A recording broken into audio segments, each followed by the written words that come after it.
Привет, привет, привет, песеры, с вами Морж, ну и обзор на Райана Гиггса, который вышел у нас в четверг. Был у меня обзор на его старую версию, кстати, вы видите ее сейчас на сравнении справа, но это было хрен знает когда, плюс там не совсем мне нравится качество, не совсем мне нравится все остальное, я со старого канала ее убрал и делаю новый обзор, так сказать. Итак, старую версию у нас можно было купить за eFootball Point в магазине, и как вы видите, старая версия практически во всем лучше, чем новая, кроме баланса, баланс у новой получше. По навыкам все абсолютно одинаково. Старая версия у нас представлена была в возрасте 25 лет, этот в возрасте 29. Если я не ошибаюсь, так я ж не ошибаюсь, нет, да, 29. Оба имеют позицию левый полузащитник, оба имеют стиль, который не работает на основной позиции. Ну, я хочу вам, в принципе, рассказать, хорош ли Гиггс, стоит ли открывать паки, время еще есть, и надеюсь до вас свое мнение донести. Итак, фанаты прозвали Райана Гиггса валлийским волшебником, я думаю, есть за что. Действительно, легендарнейший персонаж для МЮ, всю карьеру профессиональную он провел именно в Манчестер Юнайтед, хотя был в молодежке Манчестер Сити. Вот такой вот был переход, в общем-то, в стан прямого конкурента. За МЮ наиграл он 672 матча и забил 114 голов.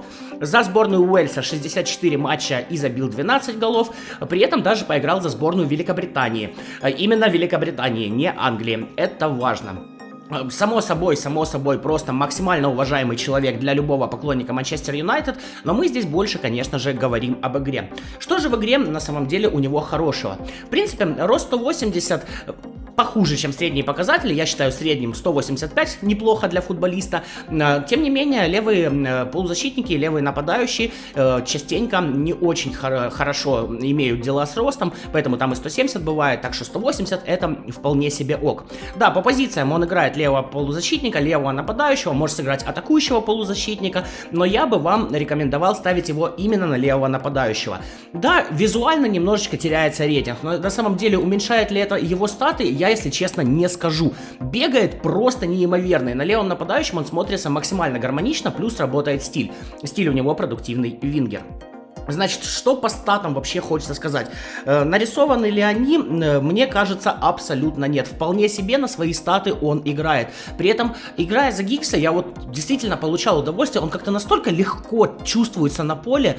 Этому, конечно же, способствует его скорость 97, ускорение 98 и прекраснейший баланс 96. Вот он просто как пушинка. Он улетает по левому флангу от защитников, и хрен его потом догонишь. Конечно же, у него есть проблемы с корпусом. Тут прям серьезные проблемы с корпусом, корпус всего лишь 71, но где-то даже иногда бывает придерживает, хотя и отлетает, конечно, тоже крайне часто, тем более от рослых защитников. С другой стороны, на краях поля у нас не так часто бывают рослые защитники, поэтому заход в штрафную, смещение и либо передача, либо пытаться завершать самому. По завершению самому здесь тоже, к сожалению, у нас есть проблемы. Первое его и, наверное, одна из самых больших проблем — это слабая нога. Слабая нога, ребят, печаль, беда. Точность слабой ноги 2 и частота использования слабой ноги 1. То есть практически он слабой ногой бить не будет. И это крайне хреново. При этом я вам напомню, что рабочая нога у него левая. То есть подавать левой ногой, делать навес, делать пас с позиции левого нападающего очень даже удобно. А вот смещаться и пробивать это не так часто бывает. Да, сейчас, конечно, вы на экране своем видите момент, когда он именно классно принимает справа и пробивает с лета, но честно вам скажу, это единственный пушечный удар, который у меня за весь обзор получился. Потому что пушечные удары это вообще не про Райана Гиггса. Почему? Да потому что сила удара 81. Ну, куда просто. Да, вот этот единственный гол, единственный удар пушечный, который у меня действительно получился. Я даже не особо на него, в принципе, рассчитывал. В остальном, выносливость 91, на самом деле на левом нападающем хватает, в принципе нормально он у меня чувствовал себя до конца, собственно, матча. А вот на левом полузащитнике хватать ее не будет. Вы знаете, что атакующие полузащитники, что левый и правый полузащитники у нас очень глубоко возвращаются в защиту, поэтому выносливость будет сжечься просто неимоверно. Да и в принципе на позицию левого полузащитника я бы его не ставил, потому что в защиту там абсолютно никаких навыков, он будет возвращаться, он будет сжечь выносливость, и особо никакого толка от от этого не будет, ну разве что прям в него не будет попадать мяч, то есть чисто сыграть бревно, ну по-моему это расточительство, поэтому только левый нападающий, ну и атакующий полузащитник тоже в принципе можно. На атакующем полузащитнике статы работать не будут, тем не менее у него хорошие показатели паса, пас низом 90, пас навесом 92, и в принципе в подыгрыше он будет вполне хорош. При этом умение атаковать 92, опять же на позиции АПЗ это будет работать, и реализация 91. Неплохо, вполне себе неплохо, на них он и играет, и реализовать может, и даже на позиции атакующего полузащитника все-таки с реализацией будет чуть полегче, чем на позиции левого нападающего из-за слабой ноги. Подкрутка присутствует, у него 91 очень хорошие показатели, но опять же здесь играет слабая нога. Смещение с левого фланга, крутить нужно правой, он редко использует правую, он пытается крутить шведкой, да, у него есть навык подкрутка шведкой, к сожалению, такие мячи залетают, ну, ой-ой-ой-ой-ой, крайне редко, так что тут тоже у нас есть с этим проблемы. По защите сказал, в нее он ни хрена не умеет, по навыкам. Удары с подсечкой, в принципе, полезно для реализации, при том, что сила удара не блещет, поэтому нужно бить какие-то сложноватые удары, да, чтобы мяч все-таки залетал. Проброс между ног с разворота, крайне ситуативный финт, редко, ну, я, по крайней мере, вообще практически не использую, поэтому просто занимает место.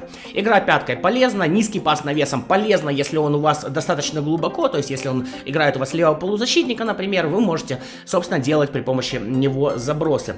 Хитрость. Честно, за матчи 22-24 я за него наиграл, ни разу у меня на Гиксе не было фола. Вот, ни разу. Не знаю почему, и хитрость тут тоже ничего по ней сказать не могу. Марсельская рулетка. Достаточно удобный финт, если к нему придрочиться. Я думаю, вы уже видели моменты. Собственно, я показывал, красиво сыграть можно, Марселька, в принципе, гуд, пусть будет. Подкрутка шведкой тоже сказал, тут она, в принципе, помогает при слабой ноге, но крутить именно с углов штрафной площади не получится. При подкрутке шведкой не залетит мяч в дальний угол, так как он залетит, если пробивать правой ногой. Там или вратарь возьмет, или, собственно, вы пробьете мимо. Также у него есть точность подачи, отлично, в принципе, для подыгрыша.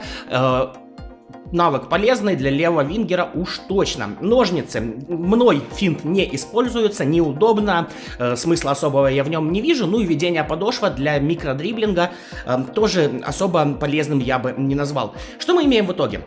В итоге мы имеем игрока с рейтингом 96 на максимальной прокачке и эмблемой Манчестер Юнайтед.